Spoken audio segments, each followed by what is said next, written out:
Welcome to week 4 of the Seed2Seed Csa. I'm going to go over some of the things that we have this week. We have our eggs, which you guys have already had. We have a lettuce blend, again similar to last week, but we've also added some tot soy in there.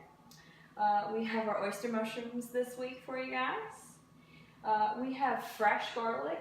We'll be adding some links to how to use fresh garlic. We have a mustard bundle. I'll have some links on that as well. We have carrots again. Some of you will also be getting some peas. And then this week what's new is we have our new potatoes. They're red new potatoes. And then last but not least, we have our sprout mix again. So on the top of your sprout mix, there's actually a little bit of a basil topper in there for you. So you can take that off and use that separately, or you can chop it up and throw it in with your mix.